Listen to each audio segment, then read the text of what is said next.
Quantas emoções. Eu já trouxe até o meu lencinho aqui. Na primeira igreja de Campinas, eu sou mais chorão do que brincalhão. Tem umas apostas lá que o pessoal fala, em que minuto do culto o pastor Fábio vai chorar. E um dia eu quebrei a banca de apostas, porque eu já chorei no boas-vindas já. Davi, foi um privilégio servir com você aqui em cima no púlpito, conhecer você e a Paula. Que coragem. Que Deus continue ministrando na sua vida o teu Espírito Santo. E continue assim, corajoso e humilde diante do Senhor. E Ele vai honrar você e a Paula, em nome de Jesus.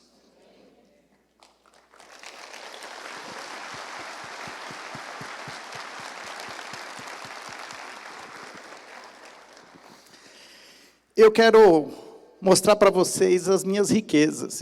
Eu falei deles, mas não mostrei. Eu e Dani, nós temos 2 filhos, a Marina com 20 anos e o Henrique com 18 anos. Nós estamos na fase agora dos filhos universitários e nós somos muito gratos a Deus pelo esse presente que Deus nos deu, e a nossa maior missão é fazê-los se tornarem discípulos de Jesus. E eu, como pastor, eu tenho um desafio de fazê-los serem apaixonados pela igreja. Eu vejo hoje uma nova geração que não vê na igreja como algo essencial, e eu oro muito ao Senhor que o meu casamento, eu e a Dani, nós possamos, de alguma maneira, dar ao Henrique e à Marina essa paixão por Jesus e essa paixão pela sua igreja. Jesus, ele é apaixonado pela igreja, tanto que ele vai voltar para casar com ela, né? E eu falo isso, olha, se você quer estar na volta de Cristo, fique na igreja, porque Cristo volta para se casar com a igreja, né? E para mim é uma felicidade, uma honra. Eu sou muito orgulhoso dos dois. Os dois hoje estão estudando. A Marina faz biologia na USP, o Henrique faz engenharia mecatrônica na USP. Eu estudei na USP e eu nunca imaginei que os meus filhos iam estudar na USP, e fico muito orgulhoso deles. Sei que eles são discípulos de Jesus e espero que eles voem, né, como flechas, eles cheguem longe, aonde eu e a Dani não chegamos. Então, nós somos muito felizes. Quando vocês lembrarem de nós, orem por eles também, pela Marina e pelo Henrique, que eles possam também encontrar pessoas para amar e se relacionar e ter um casamento feliz. Eu não posso deixar de destacar também o Calvin. O Calvin participou ativamente das minhas pregações. Ele esteve o tempo todo ali me ajudando, né? Com os PowerPoints, principalmente, porque ele acha que ficar em cima do computador é mais quentinho. Então, o Calvin é um dos nossos gatinhos. Nós temos também a Joy, mas a Joy é da Marina, eu não posso mostrar sem autorização. O Calvin, ele já é mais a nossa praia. Gente, eu preciso contar uma outra coisa para vocês.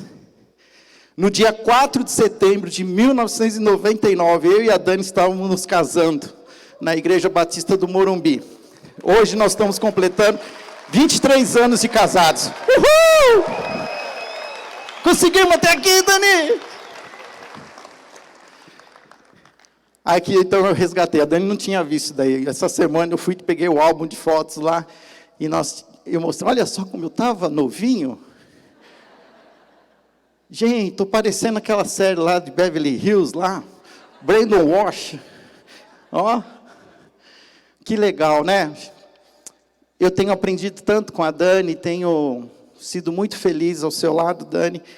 Obrigado por ser essa companheira, essa parceira. Sabe que eu me formei em arquitetura e urbanismo e conheci a Dani era nutricionista. Mas eu já tinha no meu coração um chamado para ser pastor. No meio da faculdade de arquitetura, eu tive uma experiência com Deus, e Deus me chamou para o ministério.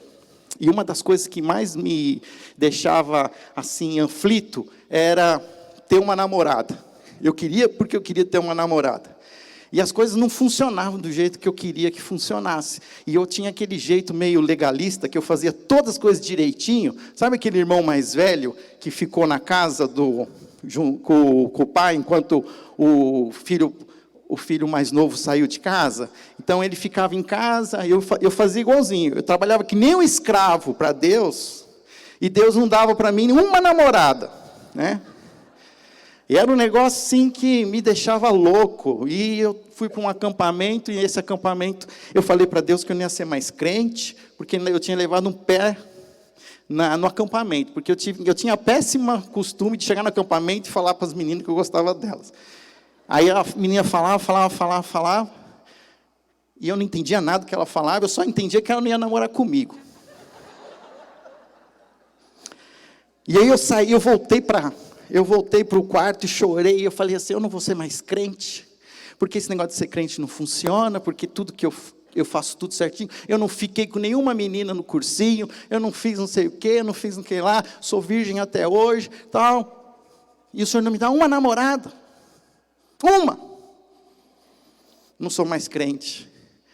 E naquele culto da noite no acampamento, eu não prestei atenção em nenhuma mensagem que aquele pastor tinha pregado, mas naquele dia a mensagem era para mim, era a restauração de Pedro. Era como se Jesus tivesse também me chamado na fogueira, e aí Jesus pergunta para Pedro, Pedro, tu me amas? E era como se Jesus chegasse para mim e falasse, Fábio, tu me amas?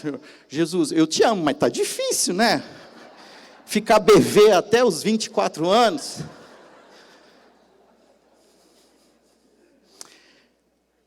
Mas, Fábio, tu me amas? Senhor, eu amo, mas... E aí, qual é a resposta que Jesus dá para Pedro? Apacenta as minhas ovelhas. Aí eu falei, ai, Senhor, é isso mesmo? Então, eu entendi que onde o Senhor quer chegar. Não sei como isso vai acontecer, mas... Tá bom, eu vou aceitar. Aí eu voltei para casa, foi mais difícil terminar a faculdade de arquitetura, mas graças a Deus eu terminei a faculdade porque me deu uma profissão, porque eu encontrei uma linda mulher depois na Igreja Batista do Morumbi, a Dani, que já era nutricionista formada, tinha o carro dela, eu ainda era aquele rapaz latino-americano, sem dinheiro no bolso, que pedia cheque em branco para o meu pai, para encher o tanque de gasolina, né? E aí eu falei, poxa, para casar com essa mulher, ela já era uma mulher, eu ainda era um moleque, né? E eu preciso crescer, preciso arrumar um emprego, e eu tinha uma profissão, eu arrumei um emprego, consegui na empresa de engenharia, comecei a trabalhar, aí começamos a planejar o nosso casamento, e em 1999 nós nos casamos, e eu só depois é que eu fui fazer o seminário, já ainda trabalhando como arquiteto, à noite eu ia na faculdade teológica. Terminei a faculdade teológica com um diploma, o Henrique e a Marina também nasceram nesse tempo todo. Então, sempre foi uma aventura, mas sabe uma coisa que eu quero contar aqui sobre a Daniela, que é uma das coisas que eu acho assim, que mais me dá segurança. Porque eu sabia que eu ia ser pastor, e eu conhecia a Daniela, e eu precisava falar com ela. E aí um dia eu chamei ela para tomar um sorvete. Aí eu falei assim, Dani, eu estou gostando de você. Ao mesmo tempo, eu era meio... como é que eu falo, assim, devagar, para entender. A Daniela já estava gostando de mim, né? Mas eu demorei ainda para perceber. Mas eu falei assim, Dani, estou gostando de você, eu gostaria de namorar com você, mas você precisa saber de uma coisa, eu tenho um chamado para ser pastor, missionário, eu não sei o que é, eu estou terminando arquitetura, mas eu não vou ser arquiteto. Se Deus um dia me chamar para ir para Conchinchina, eu vou para Conchinchina, e eu preciso te dizer isso. E a Daniela, ela vinha de um processo de aproximação com Cristo, ela estava há 3 anos num caminho com Cristo, ela não tinha a vida com Cristo que eu tinha de casa, que você, desde que criança, você nasce na igreja, e aí aquele domingo à noite que você volta para casa, a janta é conversar sobre as coisas da igreja, é falar as coisas que deu certo, aquela resenha da noite. A Dani não tinha ideia do que era ser pastor, eu falei assim, ela não vai entender nada, ela vai achar uma loucura isso. E aí 15 dias depois, a gente orou, acho que 10 dias, não deu 15, não aguentamos, né, Dani, não deu 10 só. Aí ela falou assim, não, eu topo. Depois você pergunta para ela, porque ela foi corajosa. Topar essa aventura. E Deus tem sido maravilhoso conosco desde então. Deus fez muitas coisas, mudanças aconteceram por causa do ministério, mas uma das coisas que me dá segurança é saber que a Dani topou comigo o meu chamado. Ela comprou comigo e ela tem sido uma mulher muito, eu sou muito grato, Deus, por você. Você é linda, eu amo você.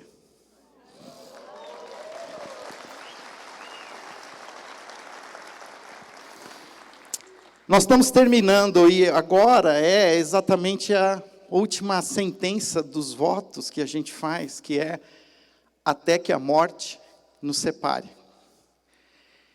E quando nós nos casamos, eu lembro que nós escolhemos os votos de Ruth para o nosso casamento. Talvez hoje, na minha consciência teológica, eu não usaria os votos de Ruth, porque não eram os votos para um casal. Mas naquele momento, em 1999, para mim fazia muito sentido. E eu fiz esses votos, e a Dani fez esses votos, e eu resgatei esses votos. E eles estão lá no livro de Ruth, no capítulo 1. E nesse texto de Ruth, capítulo 1, nós vemos ali Noemi amargurada, Noemi perdendo o marido, perdendo os filhos, tomando uma decisão de voltar para sua terra natal. Ela libera as suas noras, mas Ruth não deixa que isso aconteça. Ruth, ela quer ir junto. E ela diz, então, estas palavras, no capítulo 1, versículo 16. Não insista comigo para deixá-la e voltar. Aonde você for, irei. Onde você viver, lá viverei. Seu povo será meu povo, e seu Deus, o meu Deus. Onde você morrer, ali morrerei e serei sepultada. Que o Senhor me castigue severamente, se eu permitir que qualquer coisa, a não ser a morte, nos separe. E eu tenho até hoje buscado honrar esses votos. Tenho buscado ser alguém que siga o caminho de Cristo, que ame a minha esposa. As tentações, elas são grandes, tem horas que dá vontade de jogar tudo para o alto, dá vontade de desistir, dá vontade de... Eu sou uma pessoa, às vezes, muito introspectiva, e falar assim no público, eu falo, mas isso às vezes me cansa e eu fico querendo ficar sozinho. E tem vezes que eu fico tão cansado e que eu quero ficar tão sozinho que eu não quero nem a Dani do meu lado. E quando eu percebo que eu estou ficando nesse isolamento, eu percebo que eu também estou doente, eu preciso de ajuda, eu preciso voltar, eu preciso me expor, e eu tenho aprendido a me expor até a Dani, e a Dani tem hoje a liberdade de falar comigo, e tem uma senha que ela me dá sempre assim. Ela falou assim, você tem conversado com o André? André é um pastor amigo meu, que nós temos muita amizade. Você devia conversar com não sei quem. Quando ela fala essa palavra, eu já sei que ela está falando assim, que eu preciso sair da caverna lá, né? E eu tenho entendido que cada um de nós tem muitas vezes assim uma maneira, uma personalidade. E quando a gente entra em momentos de grande tensão, de luta, de dificuldade, aquilo que nós somos se torna ainda mais evidente. É como se o nosso cérebro, na sua tentativa de alta performance, ele aumenta aquilo que a gente é. Então, aquela pessoa que fala muito, no momento de tensão, ela fala mais ainda, e fala mais alto. E alguém que já não fala muito, no momento de tensão, ela se cala. É aquela pessoa que fala alguma coisa, e ela fica né? Ela não fala, porque está num momento de tensão, e assim sucessivamente. E no nosso casamento, em alguns momentos, a gente tem que entender que a tensão, muitas vezes, ela superestima aquilo que a gente é, e potencializa, e nós precisamos, às vezes, recuar, dar um passo para trás, respirar. Num livro que foi escrito por Craig e a sua esposa Amy Crushell, é um livro chamado Até que a Morte Nos Separe. E nesse livro, o autor ele coloca 5 dicas para que você siga num casamento até que a morte o separe, até que chegue à linha de chegada. Nós precisamos entender que o casamento, lembra que eu não contei o final da história lá da corrida? Um casamento é uma maratona. Não é uma corrida de 100 metros. Um corredor que corre 100 metros, como a gente viu na televisão, muitas vezes, nas Olimpíadas, ele corre quase que sem respirar. E por isso que eles tem toda aquela musculatura, tem aquela fisionomia parece que é de lutador. Por quê? Porque os músculos precisam, em 10 segundos, alcançar 100 metros. Mas quem se casa, não se casa para uma corrida de 100 metros. Quem se casa-se para uma jornada. Para uma jornada de muitos quilômetros. Para uma jornada que nós não sabemos quando ela vai terminar. Mas que a gente precisa continuar seguindo em frente, sem parar. Uma coisa que para mim tem feito muito sentido é entender o Evangelho, entender o cristianismo como um movimento. Jesus convida-nos para segui-lo. Sigam-me, caminhem comigo. Jesus diz, eu sou o caminho, a verdade e a vida. Ninguém vem ao Pai a não ser por mim. Sigam-me. Jesus nunca pediu para a gente ficar parado. Olha, chegou, acabou, agora vamos só aproveitar. Gente, aqui é o fim. Nós vamos ficar eternamente aqui no Bourbon. Não, está todo mundo já desesperado, porque vai ter que voltar, porque tem que continuar, a vida está esperando, amanhã é segunda-feira, amanhã já tem as nossas desafios, porque é assim, a vida é assim, ela continua, ela precisa de movimento. Graças a Deus, porque nesses caminhos que Deus nos proporciona, existem os oásis. Assim como o povo no Egito caminhava em direção à terra prometida, em certos momentos eles tinham lugares onde havia água, havia descanso, havia sombra e água fresca. Aqui onde nós estamos hoje é um oásis. Nós precisamos entender que é um tempo de refrigério, mas a jornada continua. Lembra-se quando Jesus subiu naquele monte, ele foi transfigurado, estavam os 3 discípulos, e apareceu a eles Elias e Moisés?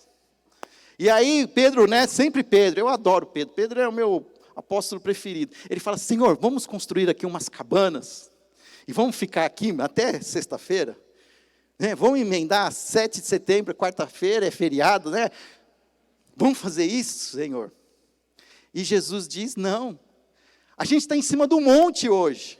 Nós vimos Cristo através dos testemunhos, das palavras. Nós experimentamos do céu descendo e fomos alimentados, fomos satisfeitos. Mas o desafio depois continua. O pastor Fábio vai voltar para Campinas, o pastor Davi vai voltar para Caxias e cada um de vocês para a sua casa, para a sua lida. Interessante que na história que eles descem o monte, o diabo está fazendo a festa, porque existe um menino lá endemoniado, que os discípulos que ficaram no pé do morro tentaram expulsar os demônios, e eles apanharam inclusive, porque diz que o menino tinha uma força extrema, que quem tentasse fazer alguma coisa ainda, tomava uma sova. E aí Jesus chegou e disse para aquele menino, para que o demônio saísse dele com a palavra. E até os discípulos ficaram assim, boquiabertos, falando, como tu conseguiu fazer isso? E ele fala, tem coisas que somente com jejum e oração. Então, o jejum e oração, ele vai fazer parte da vida do casamento. Vai ter momentos que nós precisamos nos fortalecer, porque o diabo vai estar esperando a gente atrás da porta, lá na garagem da nossa casa. Ele está conspirando, não foi o que o Davi falou aqui, ele quer que a gente faça tudo fora do casamento, mas dentro do casamento ele vai contribuir para que nada aconteça. Porque o casamento é talvez a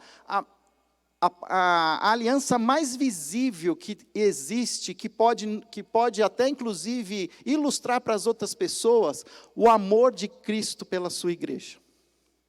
Os nossos casamentos, eles têm um chamado para ilustrar esse amor, para ilustrar essa paixão que Jesus tem pelos salvos em Cristo, a sua igreja, e como nós podemos fazer isso, servindo um ao outro e testemunhando, e o diabo vai fazer tudo contra o casamento. E a gente sabe como está hoje o dia a dia. Casamentos e casamentos, descasamentos. Por isso, nesse livro, Até que a Morte nos Separe, Craig e Amy Crouchel, eles dão 5 dicas. A primeira dica é: busque a Jesus. Busque a Jesus. É como eu falei, Jesus é o caminho, é a verdade, é a vida. E ele faz uma sequência, caminho, verdade e vida. Você já parou para perceber que ele não falou vida, caminho e verdade? Porque muitos também querem saber primeiro qual é a verdade. Se a verdade se convencer, tá bom, aí eu caminho. Não, Jesus ele fala assim, eu sou o caminho. Pela fé, caminhe comigo, sigam-me. Ao caminhar comigo, vocês vão conhecer a verdade. E essa verdade vai fazendo sentido ao longo do caminho e vocês experimentarão a vida. E o que as pessoas têm feito hoje, têm buscado vida, têm buscado satisfação, alegria. Mas o que nós precisamos é caminhar com Jesus. Seguir a Jesus, praticar obedecer a Jesus. Como diz João 15, permaneçam em mim e eu permanecerei em vocês, pois sem mim vocês não podem fazer nada. Busquem a Jesus de todo o coração. Uma outra coisa que eu quero dizer sobre isso. Não é para você pedir para o seu cônjuge buscar Jesus. Busque você a Jesus. Você não tem poder de mudar com quem você casou. Você só pode tomar decisões por você mesmo. Você mesmo não muda. Você mesmo é uma pessoa mais teimosa do mundo. Cheia de comportamentos estranhos. E ainda quer que o outro seja perfeito. Eu só posso buscar ajuda para mim mesmo, mas busque ajuda você. Converse com Jesus, caminhe com Jesus. Eu tenho certeza que o seu compromisso com Cristo vai impactar a vida de quem está do seu lado. Vai constranger, e se essa pessoa também ama Jesus, ela vai também começar a ver a sua busca, a sua intensidade, a sua devoção, o seu jejum, a sua oração. E aí ele vai caminhar com você. Segunda dica, briguem civilizadamente. O que significa isso? Que briga vai ter, gente, né? Até o Davi fez aqui aquela performance, falando lá. E a gente precisa entender que nós não precisamos gostar de toda a mesma coisa. Ontem eu queria ir para o Paraguai. Mas eu fui ver as cataratas. Mas eu falo para ela, eu queria ter ido para o Paraguai. Deixa registrado em ata. Comunicação. Sabe, as mulheres, eu tenho entendido cada vez mais, elas querem que nós homens, a gente saiba, antes delas falarem. Mas a gente é limitado. A gente às vezes precisa de um pouquinho mais de verbalização, né? Eu sei que vocês não querem que a gente pergunte, onde você quer jantar hoje, meu amor? Você já quer, né? Olha, já tem aqui o lugar preferido, eu vou te levar aonde você quer jantar hoje à noite, sei que você está cansado. Dá um desconto para a gente, para nós estamos aprendendo. Até o final da morte a gente terminou, né? Vou falar uma coisa para vocês. Os primeiros 40 anos da infância do homem são os mais difíceis. Depois começa a melhorar.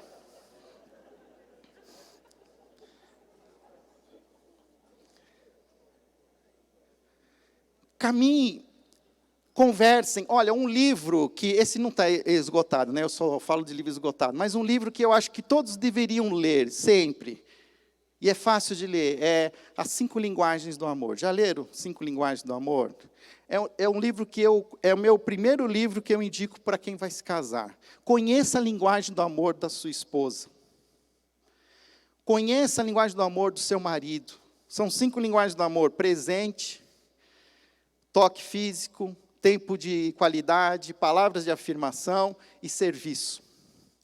Já vou contar o que eu gosto. Eu amo presente. Ah, por que será, né? Aí, quando a gente fez 1 mês de namoro, eu comprei um ursinho de pelúcia para Dani, um guaxinim, assim, muito lindinho. Ah, eu gostei. Aí, ela guardou o ursinho, ficou. Depois que a gente se casou, eu já era pastor, um dia eu vi esse guaxinim lá de pelúcia, lá no Morumbi Kids. Ele era tão exótico que não tinha 2 igual, né?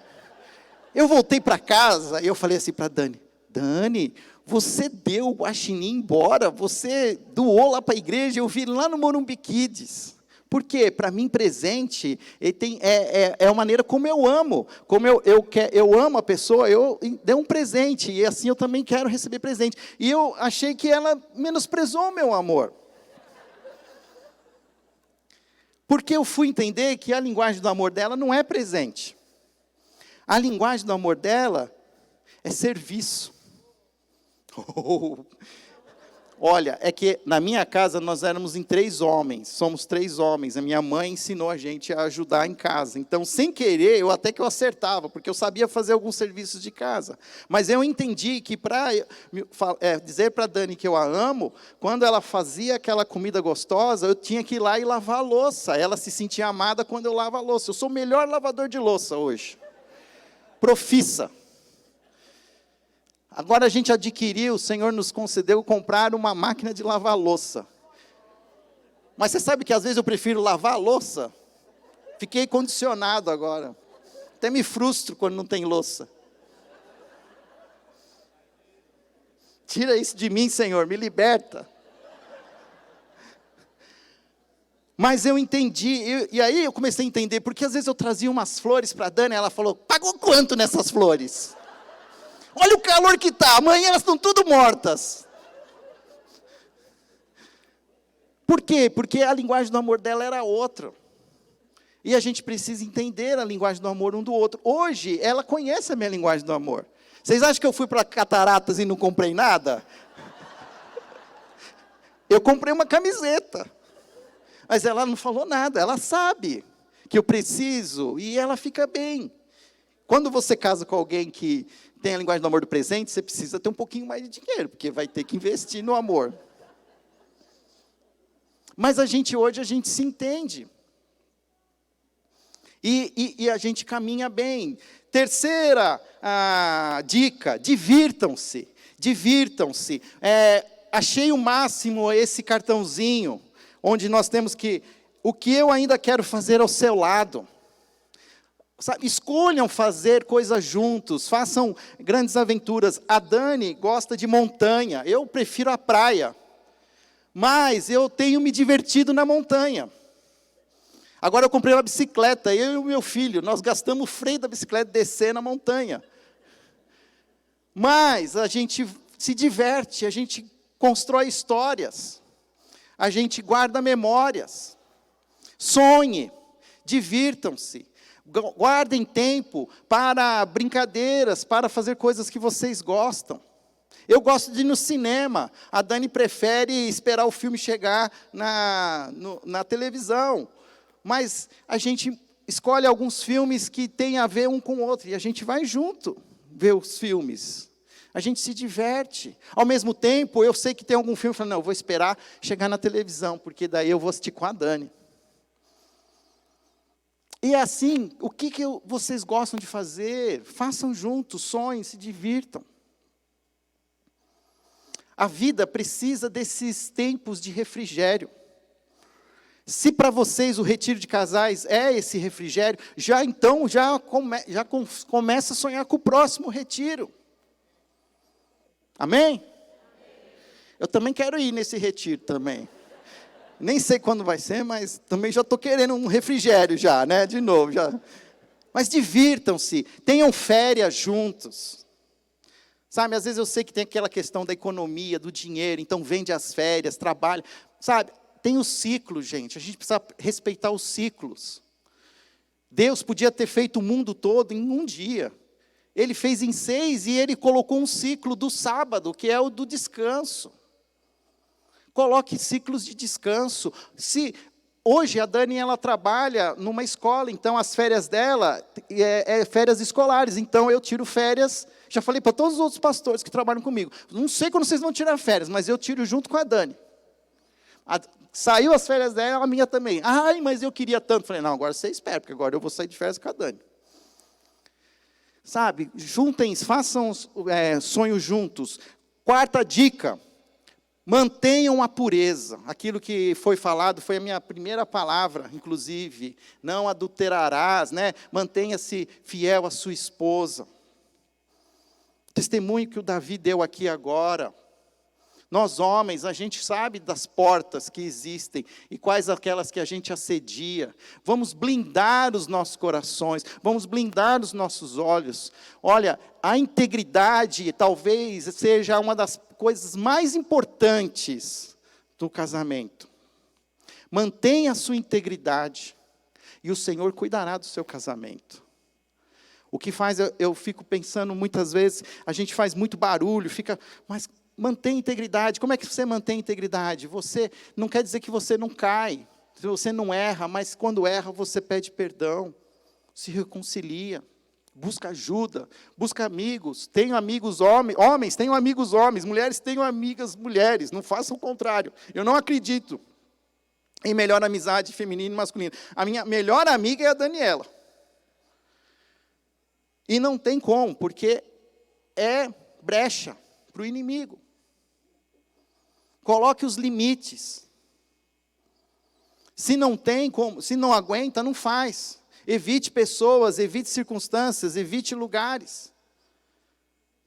Mantenha a pureza. E por último, nunca desistam.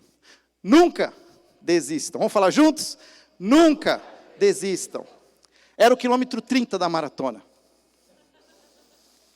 E geralmente eles falam que tem um muro imaginário, porque você já está assim no limite.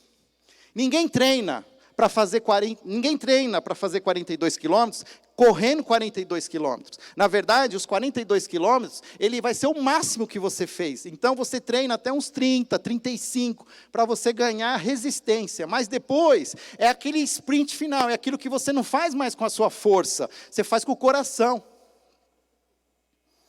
E talvez alguns de vocês aqui se prepararam para o casamento e já fizeram quase uma maratona, mas ainda faltam 10 quilômetros, faltam 12 quilômetros, e parece que agora, né, eu sei que tem quando você corre a corrida, tem aquelas banners que vão marcando lá, cada quilometragem, então lá, 31, parece que o 32 não chega nunca. Se tiver que diminuir a velocidade, diminui. Se tiver que andar, ande. Se tiver que parar um pouquinho, para. Bebe uma água. O que eu achei interessante na corrida de maratona, porque geralmente numa São Silvestre, uma corrida mais curta, eles te dão água.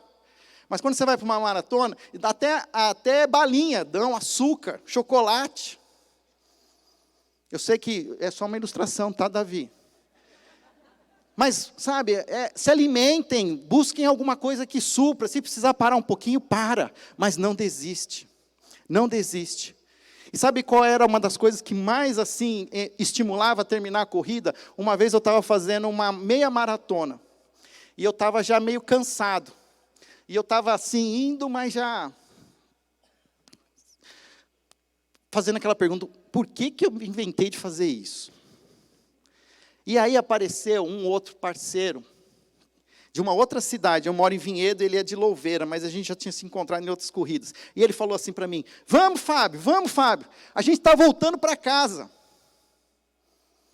E aí, ele ficou do meu lado, e eu falei assim, pode ir. Não, eu vou com você. Não, mas pode ir. Não, nós vamos voltar para casa juntos. E eu acho essa ilustração, num casamento, nós vamos voltar para casa juntos. Nós vamos terminar essa corrida juntos até que a morte nos separe. Se o seu companheiro está mais cansado, você vai diminuir. Ah, mas eu queria chegar. Não, diminui a velocidade, porque a gente vai chegar juntos. Todo mundo numa corrida de rua ganha medalha. Não sei, a gente só vê aqueles primeiros lá, mas todo mundo volta para casa com uma medalha. E todos que terminarem a corrida voltarão com medalhas. Receberão a coroa da vida eterna. Não desistam do casamento de vocês. A vida é dura, mas Jesus cura. A vida machuca, mas Jesus cura. Sigam em frente. Não desistam. Deus não desiste de nós. Numa corrida de rua, tem todos aqueles caras que fazem a assessoria. E eles vão acompanhando até o último corredor. Quando o último corredor passa, aí vai vindo, todas as viaturas vão seguindo atrás. Então, vai a ambulância que estava no meio do caminho, o carro da engenharia de tráfego, vai todo mundo andando. E vai no ritmo do último. E quando o último está chegando, eles ligam as sirenes e fazem o maior escândalo, e fazem a maior festa, porque o importante é chegar na linha de chegada, no final. O importante não é se você foi o primeiro, se você é o último. O importante é chegar. E sabe o que é o mais bonito da chegada? A dor e a alegria se reconciliam no final. A dor e a alegria se reconciliam no final. Pode ser que agora está doendo, pode ser agora que você não está entendendo tudo que está acontecendo, mas siga em frente, não desista, porque no fim, a dor se reconcilia com a alegria. Amém? Que Deus abençoe a vocês, em nome de Jesus.